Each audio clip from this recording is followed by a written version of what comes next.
Clock. You guys got 11 o'clock. All right, here we go. So we will send the link out. Thank you guys very much for being here. We do appreciate it. It's Monday, April 18th, tax day. If you have forgotten, you better get those taxes in. I think you got till midnight tonight. So unless you file an extension like most of us. So, all right. So today's topic is prospecting. And what we've done is we've written out what we think are probably the most common methods of prospecting for real estate agents. And so, well, you know, there's a lot to talk about in terms of paid. There's also some things that we can do that are probably less expensive or just maybe a little bit of an investment. So I want to share some of those with you today. And we'll kind of go through our list of 25. And of course, we can open it up to questions at the end. If you have any additional questions, we're happy to talk through it. But this is something that we've been talking through for several weeks. And so obviously, everybody has to prospect in one way or another. And so let me share my screen here with you guys, and we'll get right into what I'm calling the prospecting clinic for real estate agents. So I don't know if you guys can tell, but the computer is kind of like doing this brightener dimming thing. So hopefully it doesn't distract you guys too much, but we're going to get through it. So let's talk about prospecting. So it's funny because when you look up prospecting in dictionary.com, one of the results is literally calling expired listings, knocking on doors, and introducing yourself and placing cold calls. And I thought, man, that's so perfect for real estate. Who wrote that? Probably a realtor, right? But it is the activity of searching for valuable natural resources, or the activity searching for something, especially prospective or likely customers. And so I think that's where we spend most of our time in real estate. So marketing might be considered to the masses, right? Those might be TV commercials. They might be radio ads. They might be billboards. Prospecting might be a little more targeted, a little more focused. And so that's what we're going to talk about today. Some very specific, very focused ways of marketing ourselves as real estate agents. And so one of the first things I think it's important to understand is that confidence is attractive to clients. So if you come across as someone who knows the process, knows what to expect, and can help them confidently navigate buying or selling real estate, then you become more attractive to the clients. So competence equals confidence equals clients equals commissions. Makes sense? So today we're going to talk about building a prospecting plan that matches your personality and your budget.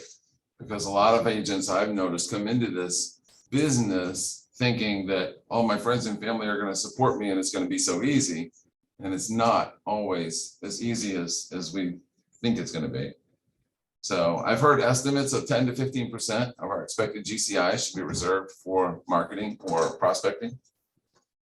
So we're going to determine then, should we invest more time or more money into building our business? So the more you know, the more confident you become. Get to know your market statistics at the very least. You should be able to learn your market statistics through RAIN or your local MLS, as well as the basic processes of buying or selling a home. So many times when you're working with a first-time buyer or a first-time seller, and did you guys know that for every first-time buyer, there is a first-time seller? I think that's a whole new niche, an unexplored niche. There's a first-time seller for every first-time buyer, but they don't generally know the process. And so one of the biggest, fastest, easiest ways for us to show our value as someone who's experienced in the industry is to walk them through the process of either buying or selling, whatever it is they're looking for. So I think that helps us to come across as competent, right? Confident. So the best teacher is experience. So you're never going to learn in a book or in a CE class or in a principles of real estate class, God forbid, what you need to do to sell real estate. So the best teacher is experience. And so we do it in order to learn it. So hopefully you'll have somebody to hold your hand and walk you through the process, but you've got to get active. You know, it's action that creates results. You can't just read about it and think that you understand it. So, silence my phone. Truth, right? Yep. Truth. Sweat equity comes before check equity. How many of us have heard that before? I think that's true with just about everything in life.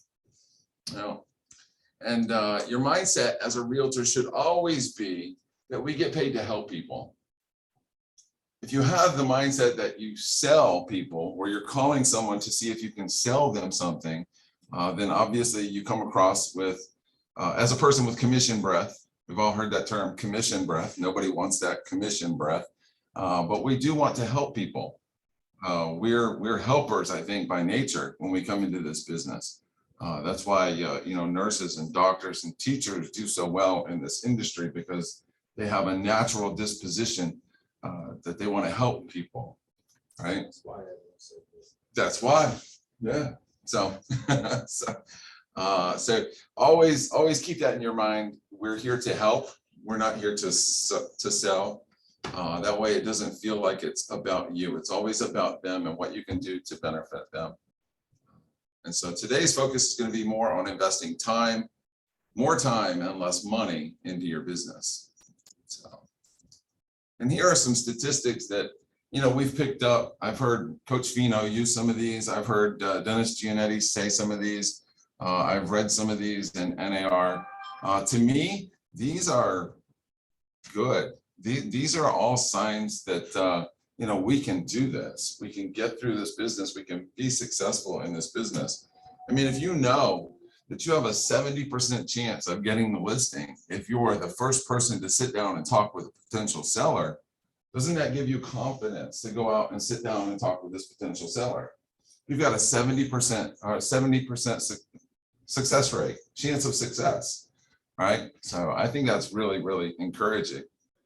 90% of all clients say they would use the same agent again. That's really, really encouraging. All we have to do is stay in touch with them. 88% of all home sales in the United States involve an agent getting paid on one side or the other. 6% approximately buy new construction, and 6% obviously didn't use a buyer agent or a seller agent. Could have been a FSBO, could have been a family thing, but that's really, really encouraging. So 5 to 6 million homes will sell this year, with or without you. To me, that suggests there is loads and loads of opportunity. So, and I love this demographic. People age 55 or more with 10 years and a 2-story home. That would be me in the very near future. And I have got to get into a 1-story home at some point in the next 10 years, right? So how to get in front of them is the question. And so we're going to talk about some of those different ideas. And of course, role playing, you can't beat role playing with other agents. We're all here for the same purpose. That is to sharpen our verbal skills and build our confidence levels. And so I think we're all certainly at Long and Foster because we're willing and open to helping people. So role playing is a great way to do that. And then this is something I just picked up recently. Really, really, I think valuable. Redirect questions. If you start to lose control of a conversation, or your prospect or your client or your lead, maybe pulling you down a road that you didn't necessarily intend to go down, you can use these simple short phrases, oh, by the way, or just out of curiosity, to change or regain control of the conversation, to change the direction of the conversation. So I absolutely love those and try to incorporate them whenever necessary. So if you're talking to me and you hear me say that, you'll know it's because you were going somewhere I didn't want to go. So, all right, so our list begins with testimonials. So I tell everybody it's really, really critical to get as many testimonials as you can online. So I would say 10 or more. When I first started, it was people that I knew, not necessarily somebody I had conducted a real estate transaction with, but maybe it was somebody that was willing to vouch for me as a good person, someone who was professional in nature or honest or carried integrity. And so if you don't have testimonials yet, I would strongly encourage you to build up your testimonial list.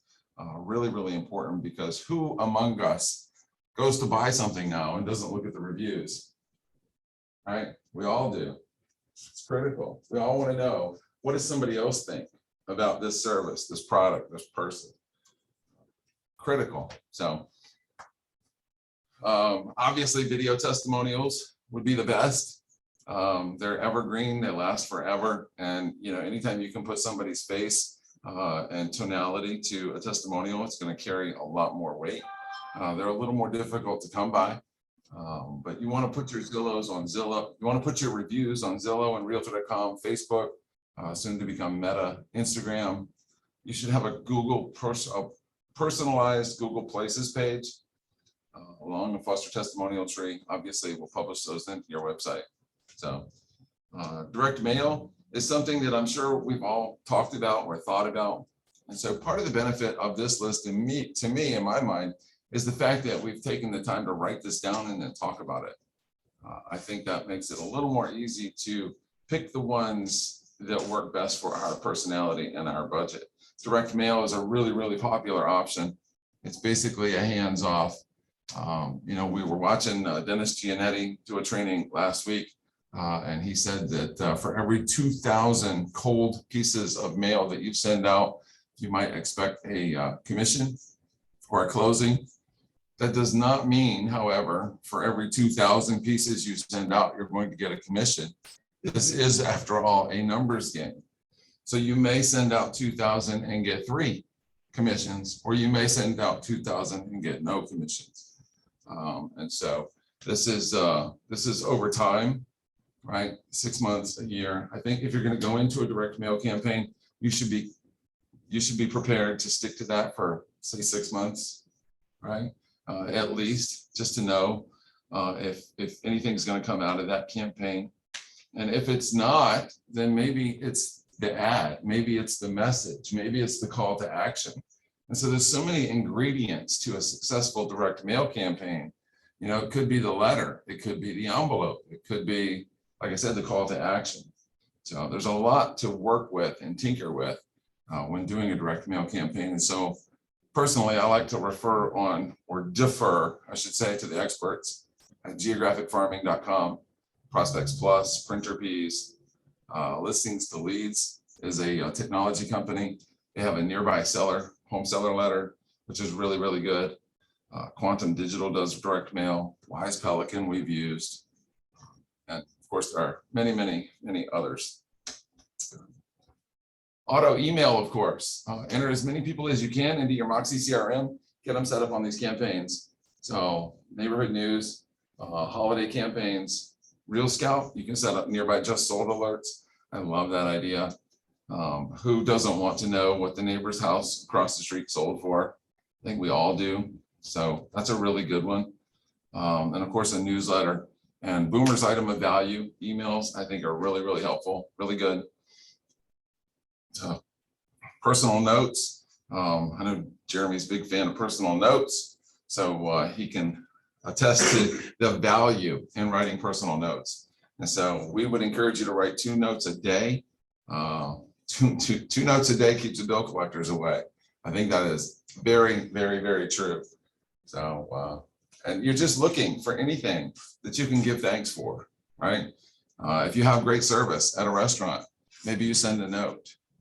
It could be anything. Maybe it's a service station, or somebody you met at the grocery store. It could be just about anything. You want to write as many notes as you can. We encourage you to make a goal of 2 a day. So, all right, some other ideas. So number 5, we've got visit local business owners, managers, and offer them a special deal for employees, or for example, a free home warranty or a free CMA, right? Some kind of a discount or something.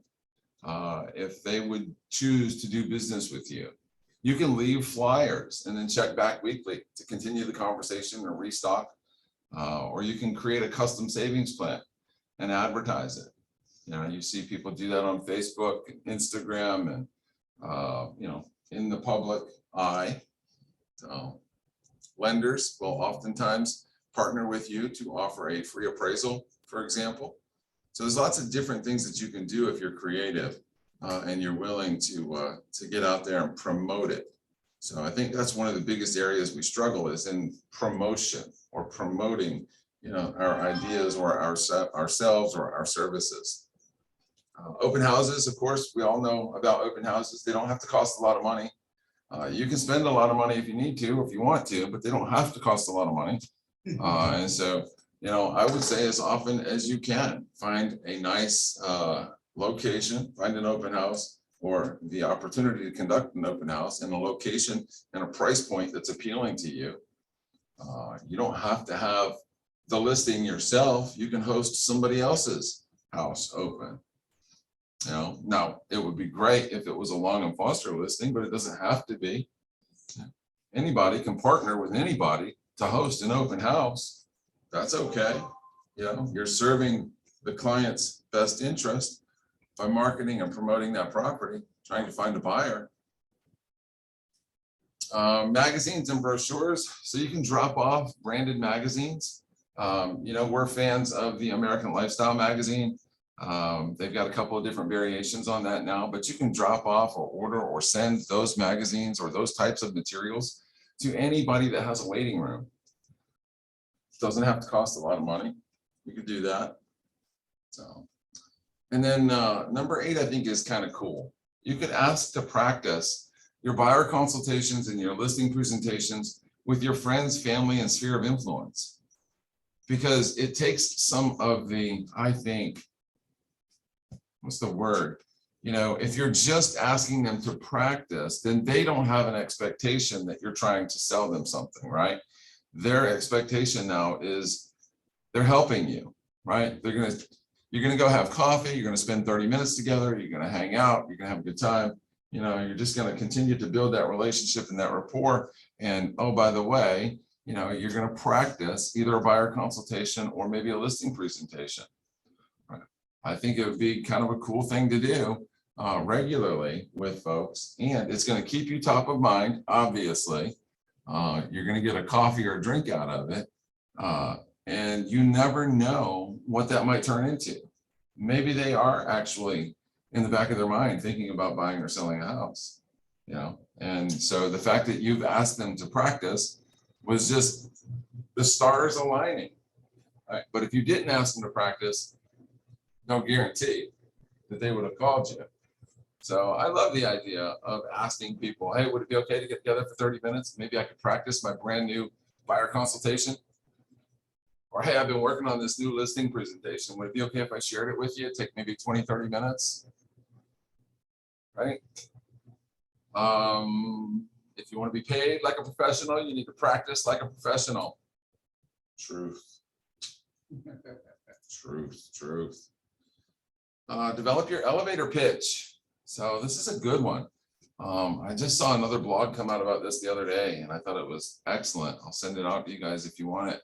But every one of us should have an elevator pitch, and just an elevator pitch is basically this, just a couple of sentences. It's a way to introduce yourself aside from just saying, oh, I'm a realtor, or oh, I'm in real estate. Right? Because that doesn't give them anything. That everybody thinks they know what that is already.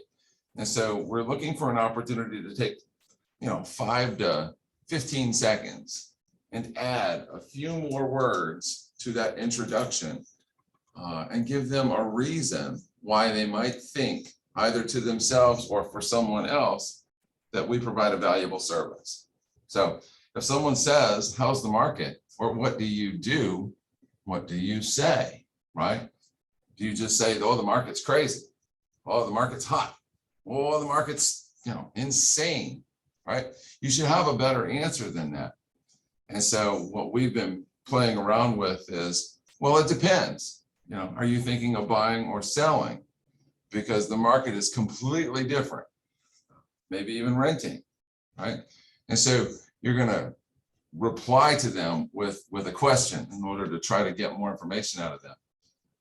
Or what do you do? It shouldn't just be, hey, what do you do? Oh, I'm a realtor. Because everybody, again, thinks they know what that means. Maybe you say something along the lines of, Oh, I help buyers and sellers save thousands of dollars when buying and selling real estate. I'm a realtor, right? So this is the idea behind the elevator pitch. It's something quick, easy. You could say it in an elevator. You can say it in the line at the grocery store. You could say it while you're talking to the guy pumping gas, at 7-Eleven. When somebody says, what do you do? Or how's the market? And then this is good too, giveaways. Give away your time, right? So many people are volunteering and they're meeting people and they're building relationships and they're building rapport.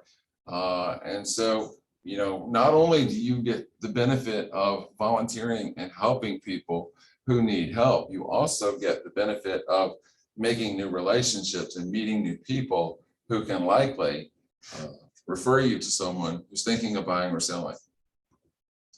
Give away Frosties or French fries or pies. So one of the agents here, she buys free Frosty coupons every year and sends them out to her entire sphere. It's like, what is it, like $1 or something? It's pretty inexpensive. And you can get a Frosty coupon, free Frosty coupon from Wendy's, and she sends them out to everybody. Been doing it for years. I had never even heard of it. So really, really good idea. Doesn't have to cost a whole lot of money, and people really appreciate it. She's even had people call and ask her, where's my Frosty coupon? So small, inexpensive gifts from the heart make you memorable. Cookies, fudge, jokes, whatever. You're trying to be memorable. Drop-offs. Drop off your introductory information package to all FSBOs. It might be a business card, a pen, a calendar, a flyer offering professional negotiation and internet marketing assistance. So you can search for FSBOs daily on Zillow and for sale by owner. But there's a survey. NAR did a survey, and they asked buyers and sellers, when you think about reasons to hire a real estate agent, what comes to mind first? Negotiation was the #1 answer, which is kind of surprising to me. I don't feel like we do a heck of a lot of negotiating. We probably negotiate with our own clients more than anybody, right? But negotiation was the #1 answer. And so we know also that most buyers find their home as a result of the internet. So if we can propose that we have a negotiation and internet marketing strategy, these are very attractive to someone who's thinking about hiring a real estate agent. And then door hangers. So, they still work, believe it or not. I believe it's all about timing. I think if you hang something that with a strong call to action on somebody's door who was just talking last night about the possibility of moving, buying or selling, then there's a good chance you're going to get that call. So it's a numbers game. Love door hangers. So, I don't know if I have it in here, but I think I've told you guys, I've only gotten the police called on me a couple of times while I was knocking on doors. So they will not keep you in jail overnight, regardless of what you've been told. So social media, obviously, social media is huge. We're all on social media every single day. It's everywhere. All the real estate agents are doing it. It's the coolest thing. It's a little complicated, but it is something that you should be paying attention to. There's a video making app called Ripple, which is really, really popular with a lot of real estate agents that I follow. I would encourage you guys to check that out. But here's the most important thing. You can organize your friends, family, clients into specific Facebook groups so that they're easier for you to check on, because there's so much fluff in your news feed that chances are really, really good that somebody is going to post something really cool and you'll never see it.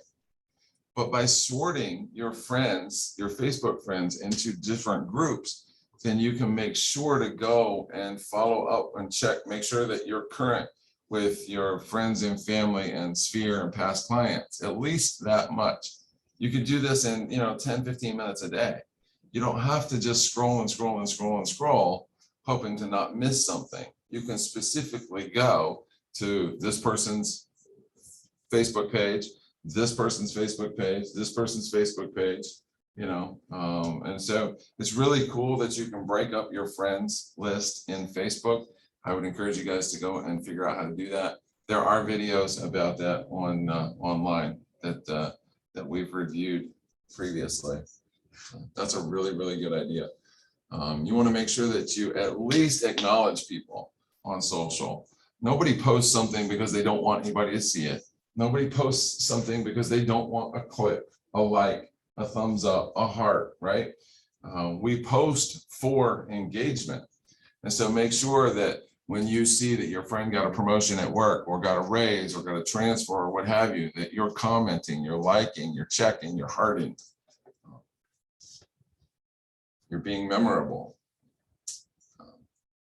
Zillow, Realtor.com, Homes.com, Trulia, HomeLight, Ideal Agent, Market Leader, many others sell buyer and seller leads to real estate agents. They're very expensive. So I would put this at the top of the most expensive category. But the reason they're most expensive is they're effective. They work.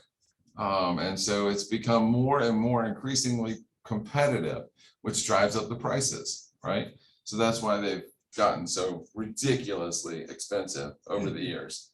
But it's still, I think, a valuable place for a lot of real estate agents to find buyers and sellers. So, like them or hate them, I think that's where the clients are. They're in these national portals, clicking around, clicking. Absentee owners is a great one. Send letters offering a free market analysis for the rental property. You've got so many people that own property here, but they live somewhere else. This is something that I've done personally and had success with. I know it works. Send letter, 123 Main Street might be owned by some dude in Florida or Michigan. Send them a letter. You can get this information out of Remind and Ring. Old expires. This is one that's oftentimes overlooked. So old expires, maybe 2, 3, 4, 5 years. Call them, mail them a letter, mail them a postcard that says, hey, would you like to reevaluate selling your home today? With the increase in property values, there's a really good chance that you could finally sell it. So there are several companies that can help you learn how to do this. The RedX, Mojo, Vulcan 7, Land Voice, probably some others. But these companies sell contact information for homeowners. They also scrub their information across the do not call list, which is really, really helpful. And so they also provide a lot of training on just, what to say. All right, FSBOs. So isn't that a great statistic? 80%, more than 80% of for sale by owners end up listing with a real estate agent. Now, this is probably data that was taken, before the pandemic, before the market has gotten so ridiculous, so competitive, so insane. But we will eventually get back to a more normal market, maybe a 5 or a 6 month supply of homes, if you can imagine that. So we're about a 6-hour supply right now, but we will at some point normalize. And statistically, the majority of FSBOs end up hiring a real estate agent. So you need to be there, I think, early, and you need to be there last, right? Most real estate agents will call or stop by a FSBO one time. And if they can't close the deal that one time, they're never going to go back to them. And so there are so many things that you could offer a FSBO so that you're there when they do decide to hire a real estate agent to help them sell their home. Maybe you want to host an open house for them. You could do that. You could host an open house for sale by owner. That'd be okay. Maybe you just want to, only one person can buy their house. So there might be 5, 6, 7, 10 other buyers there that you would like to collect contact information for. Maybe you could, show them where they could get some great flyers. Maybe you could show them where they could get a great website for their listing, something like that. It doesn't always have to be about, the whole commission breath. I'm only calling you because I want to list your house and I want to sell your house. Maybe you call them because you want to offer them something of value. that could help them, genuinely help them. Forward questions. Networking events. Start with friends and family, obviously. Set up a booth or a tent at church events. Home and garden shows are going to be coming around the corner anytime now. Spring, summer, that's home and garden season. So any kind of a celebration at the BNI or Chamber of Commerce group, you can set up a tent, you can set up a booth there and meet and network with other businesses who are also setting up booths and tents. You can meet the people walking by. Buyer and seller clinics, this is a great idea. So organize and promote educational webinars and or seminars to teach about the buying and selling process for first-time buyers and or first-time sellers. So you could do your own basic seminar. I mean, exactly what we're doing here today. You could do the exact same thing talking about the process of buying a home or selling a home. Zoom, what are we using now? Yeah, Zoom is free, right? You can get a free account for 40 minutes each session. So you could have done this entire thing for buyers and sellers absolutely free. So you can get your core partners to, if you're going to do it in person, maybe they can provide some snacks, some waters. Maybe they can speak at the event that you've arranged. That's a great idea. Also a great idea is client appreciation events. So picnics at the park, a movie theater, bingo, paint nights, bowling, ice cream giveaway. I think Megan Oliver Clarkson, I don't know if you're on here, but I know that she recently had an ice cream giveaway. And I thought that was a great idea. So what did she do? She had a couple of hours, like this, this time window, maybe like from 12 to 4, anybody could come by and grab a free ice cream. So that was really, really smart.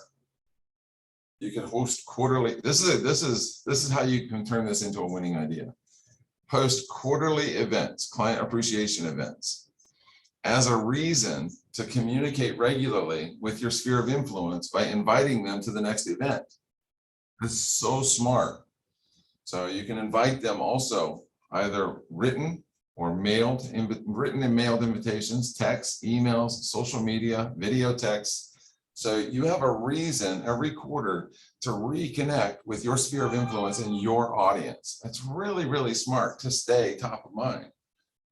They can't help but think of you when they have a real estate question, because you call them every 3 months and invite them to a client appreciation event. It doesn't matter if they show up or not. Just the fact that you're acknowledging them regularly and consistently and offering them something of value is enough for you to take up a lot of mind share in their head when they think about real estate.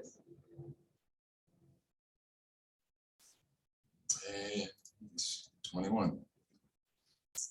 Zoom. I said we kind of covered this a little bit, but Zoom is free. I mean, we can all have a free Zoom account just like this. You could literally pull up your Long and Foster market updates or find something of value, an infographic from KCM on Pinterest, and you could present that. You could do a neighborhood report that you get from RAIN, almost any valuable piece of content, the difference between buying and selling or buying and renting rather. And you could talk through it. You could do a screen share video just like we're doing now, and you could talk through those bullet points and push that out on social. It's really, really smart. There is no better way probably to market yourself than by video, where people get a feel for your tonality, your personality, your body language. It's so much, I think, stronger and makes a better impression than just the written word alone. So, and then swag. We should all have some realtor swag. So I got my Long and Foster shirt on today.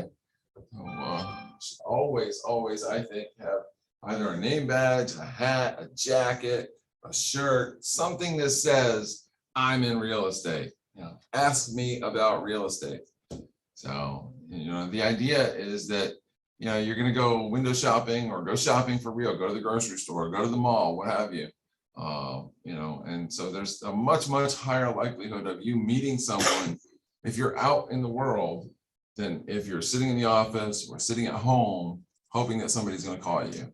You've got to go out, you got to take action, and you've got to be seen. And an easy way to be seen is to get some cool realtor swag.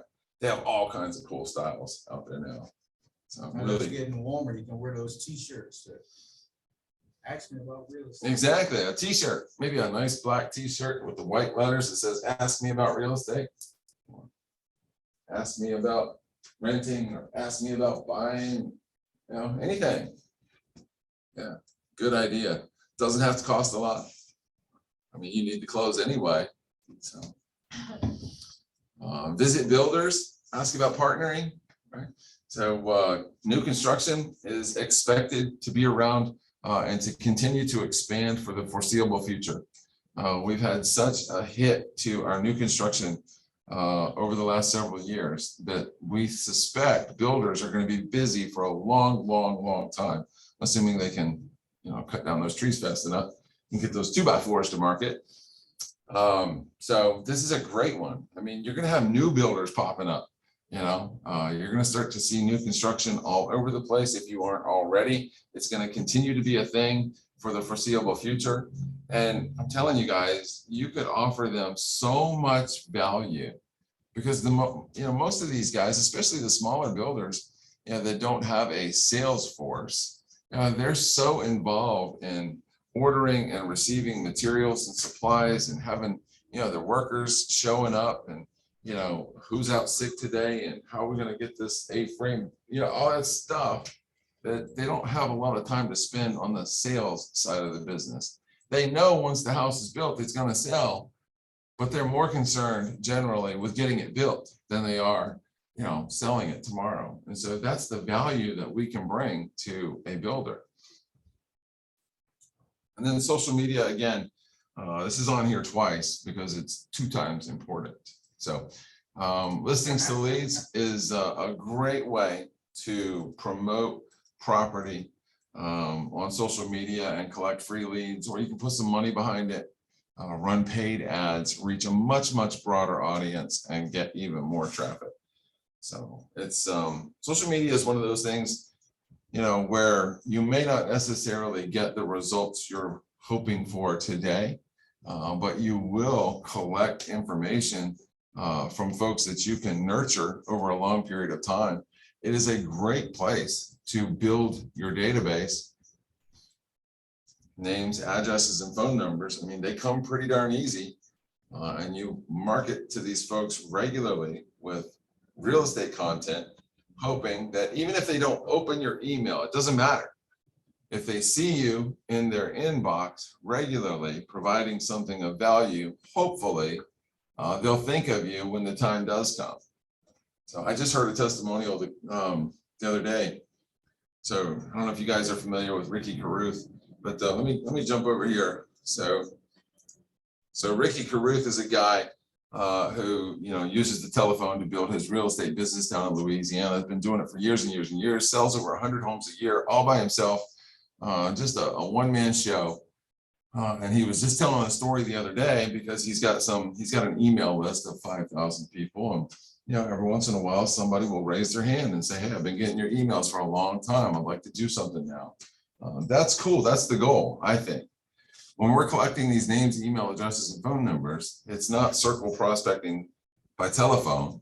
It's essentially prospecting by email prospecting. And every once in a while, you're going to get somebody that says, hey, I've been getting your emails for a long time.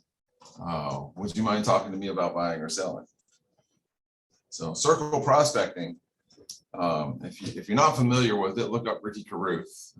He's got a 0 to diamond free real estate coach training thing that he does. And so he basically calls into neighborhoods around recently listed or sold homes and asks the neighbors if they're aware of the recent activity in the neighborhood. Do they know anyone that might like to move into the neighborhood? Do they know anyone thinking of selling?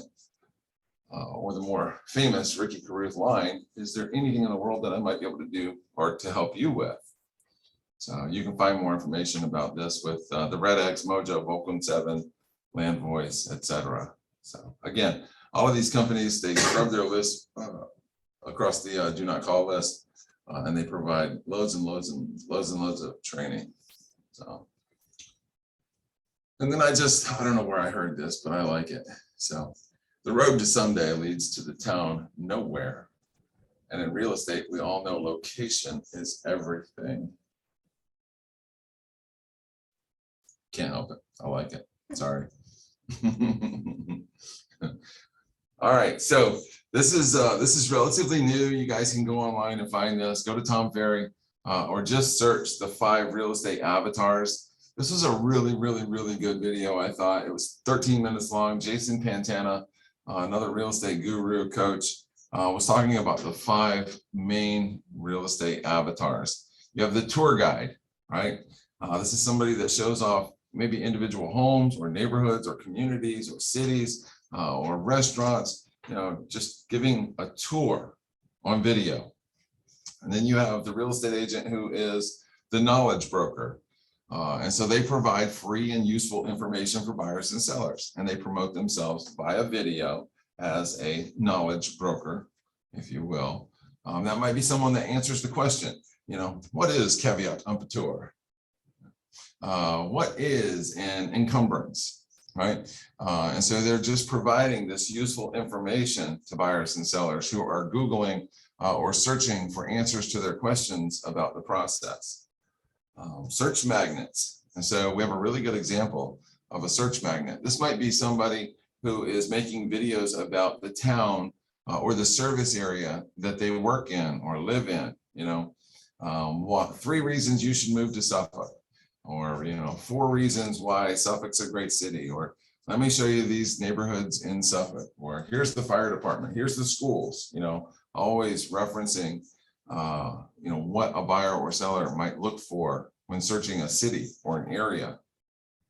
And then of course the goofs and spoofs, we've all seen these ones, the TikTok videos where they're talking about what the real estate market was like in 2016 versus what it's like now, right? We've all seen that video. It's very, very funny. That's a real estate agent making a parody, making something fun and crazy and silly. It's really, really good, but it draws a lot of attention to her and gets her leads. It gets her introductions and it gets her in front of new buyers and sellers. And then of course you have the bestseller storyteller. So this is someone who's really, really good at telling stories, probably fun, true stories, educational stories about experiences that they've had in the real estate business. And so I would encourage everyone to go and find this video. It's just 13 minutes long. He does a really good job of explaining these 5 avatars, and then pick one for yourself. It's so easy today to walk into a vacant home and just do a quick little let me give you a tour kind of a thing, right? Maybe it's if you can find a HUD home, a government-owned HUD home. Any of us can market that property as being for sale. Sorry. Very, very cool. And then I want to show you this too, because this is a really good example. I just heard about this young lady, Karen Gardiner from Richvino last week. Karen is a Long and Foster agent up in Maryland, and she has built an incredible following on her YouTube channel, doing exactly what we were just talking about, becoming a search magnet, talking about Potomac, Maryland, talking about the subdivision, the community, what's nearby, where the schools are, where's the shopping, that sort of thing. And so Coach Fino said that he's going to be trying to set up an interview with Karen. And so I would encourage you to be on the lookout for that. I think that would be a great, great interview. But if I'm not mistaken, she says that now the vast majority of her business comes from her YouTube channel. People see her videos and they reach out to her for help buying and selling real estate. And YouTube is free, right? It's free for you, for me, for us. So very, very, very smart way to build a service business. Cool. And then I had a couple of bonuses here. Looks like we got a few minutes left, so I'll share these with you rather quickly. So bonus number 1, this is an interesting script, and so I'll go through it quick, but I'll send this out to you if you'd like to have it. So the idea is that you might call around your sphere of influence and say, hey, do you guys have a favorite charity? You know, if you had an extra 50, 75, or $100 that you wanted to donate to charity, which charity would it be? St. Jude's. That's awesome. How come you chose St. Jude's?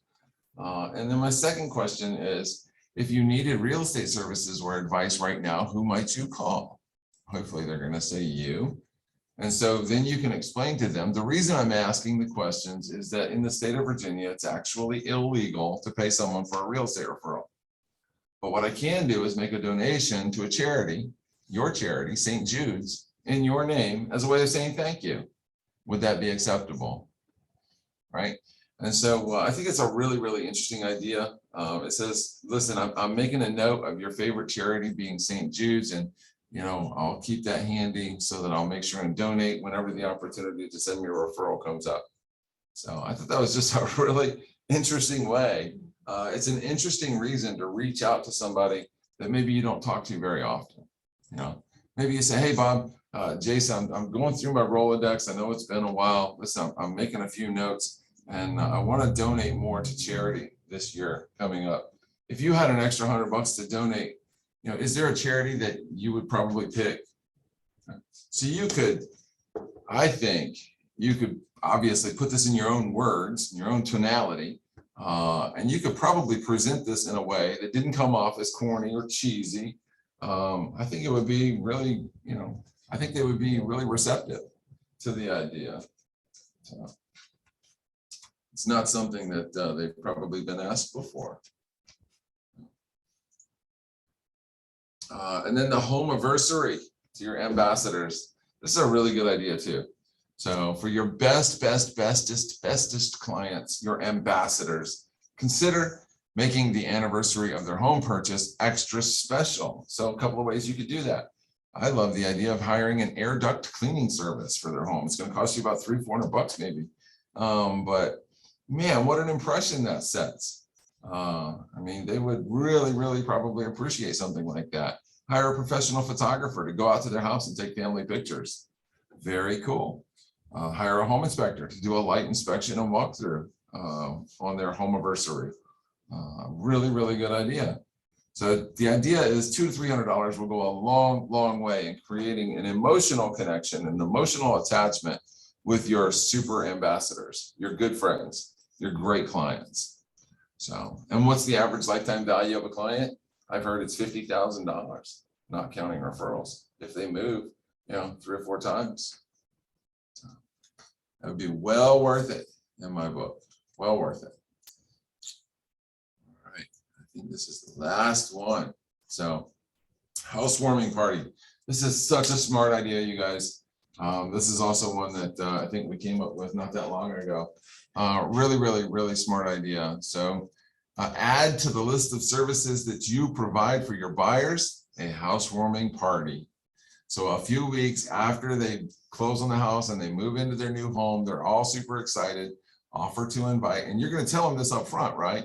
So they know when they're buying this house that you, once they close and move in, are going to host a housewarming party for them. And so you get to offer to invite the entire guest list of their choosing. You get to offer to have the event catered. You get to offer to confirm the guest reservations, and you get to host the event at their home for all of their family, friends, and neighbors. Is there anything smarter than that? I mean, it's going to introduce you to 10, 15, 20, 30, 40, 50 new people that you didn't know before. And they're going to be walking you around, introducing you as the greatest real estate agent in the entire world. It may cost you $300, $400, $500 to do this, but you just got a commission because you helped them buy this house, right? And now they're going to introduce you to their 50 of their closest friends. So smart, so smart. So, Good idea. Yeah.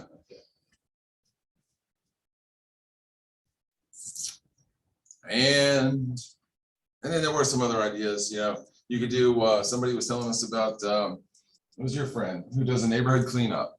And so some of the agents get together and they'll go through a community, maybe picking up trash, and you know, they're wearing their swag, right? So that they're noticed and they're identifiable in the community.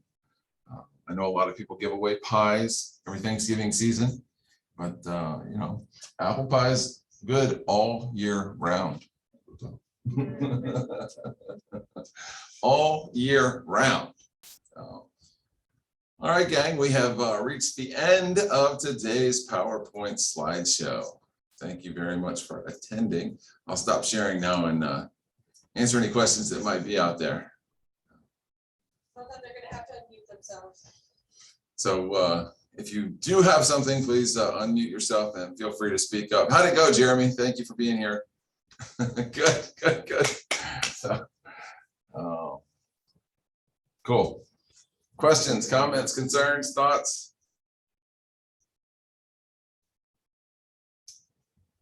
Nothing.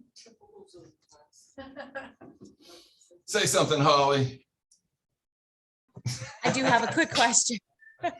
Yes. So I have some people that I've been, a gentleman that I've been working with trying to find him a rental. And the price range and what he's looking for is pretty much impossible. It was actually somebody who called the office that Stacia gave me the name. And I mentioned to him that, you know, looking at some of these home calculators, would he consider, has he considered purchasing as opposed to renting? Right. Because basically his mortgage would be a little bit less than what he can even afford to pay for rent. Obviously, I know there's down payments and all of that. However, I did schedule to meet with him in the office on Thursday, and I tried to get a hold of John, but John was out of the office at the time. Is it, do I have him talk to John first via phone call and then meet him in person, or does it really matter? I know It this doesn't really matter. I would just encourage him to talk with John as soon as possible, any way possible. So yeah. Okay. We get him on the phone if that was the option you had available. And that's another great way of prospecting, technically, because how many renters don't know that they can actually buy and probably save money, especially with the way the rents have been going up. So yeah, kudos to you for introducing this wannabe renter into the idea of buying. Thank you. So I think prior to me meeting him, should I have him talk to John on the phone? Sure. Yeah. Okay. I mean, it doesn't have to be an either or. It could, let's plan to meet on Thursday. In the meantime, let's talk to John. Okay, perfect. That's what I was thinking. That would be a smarter way for me to present this. But like I said, this all happened on Friday. Everything happens on a Friday. Yeah, and then nobody's around. So anyway, but I appreciate that. Thank you. So that's what I'll do. I'll recommend he call John first, and then we can still meet on Thursday in the office. So very good. Very Thank good. All right, gang, we'll wrap it up for today. Thank you very much for being here. I hope that you found something valuable here.